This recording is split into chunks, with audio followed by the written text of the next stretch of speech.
Okay, Riona, tell me what we've done in the past few days in math. Well, we have used proportions to figure out how long it would take Mr. Snyder to run the 10K, the Monument 10K race. And what we also did is we used Google Earth to help us figure out the length and where he has to run. So it shows you where he starts and where he ends the race over here. And then we also tried to figure out how long it would take us, like different mile markers where we would be during the race. And what we did is we would use proportions to figure out like where we would be at 5 minutes. So that's how we did the proportions. And then we would sometimes come up with maybe like 0.7, and then we'd find it down here, 0.7. And then we'd like know that that's where we'd be in 5 minutes of the race. And then what we'd do is we'd take a little icon and drag it to that area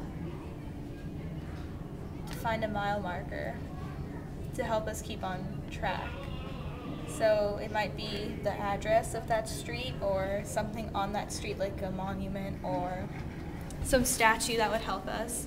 And so that's what we've been doing. We've been using proportions and Google Earth to help us figure out the different paces and race time for the Monument 10K of ourselves and Mr. Snyder.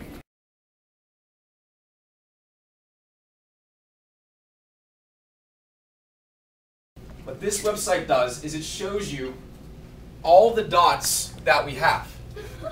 So everyone's dot is on here, including this person who thinks I got lost. When we're looking here, what pattern do you notice here? Do you notice any cluster, any patterns that you can describe to the class? Maddie, what do you notice? Well, there's like, they're not really all totally scattered around. There's some people who think you're going to be just starting, some people who think you're going to be just finishing, or almost finished.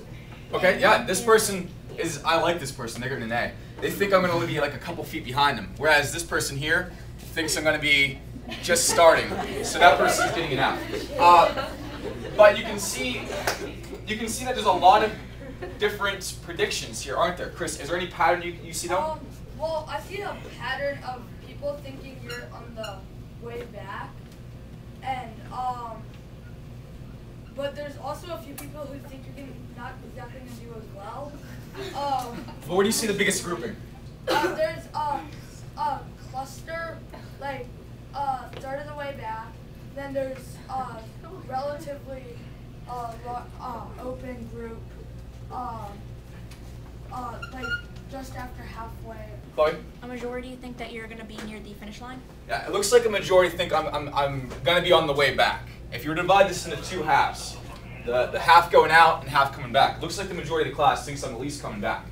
But if you were a sportscaster, if your job was to do predictions of this race, you would have to figure out where I would be whenever the winner finishes. Or if you don't care about me because I'm going to be so far back, you could think about where the lead whomever is. But if you were trying to predict where someone will be at, say you wanted to have an aid station or you wanted to bring them supplies, you would have to be able to do this. What would you have to know in order to figure this out?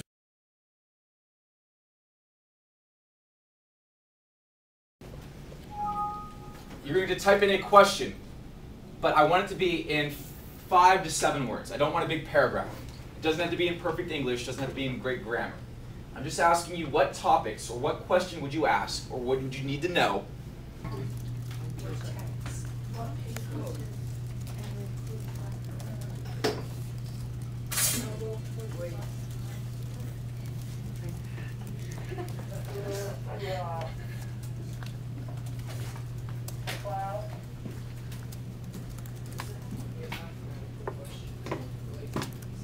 What would you want to know? What would you need to know?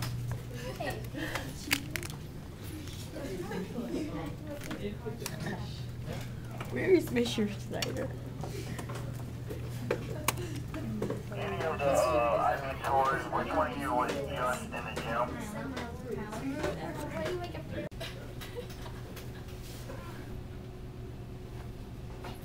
So I'll scroll down because I think we have some more hanging here at the bottom.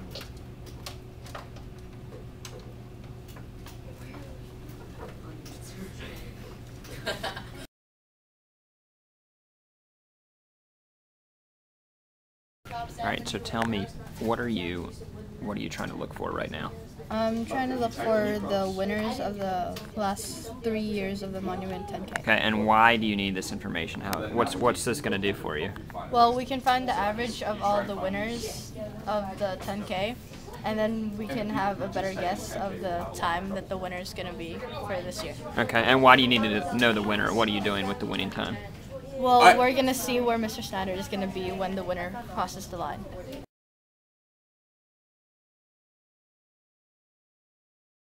I thought it was a good lesson. I mean, instead of just doing boring proportions, this was kind of fun to figure out like the running times, because I'm a runner, so I had lots of fun doing this. It was better than a normal math lesson. What made this more fun than normal math? I guess the idea that we got to use something new, and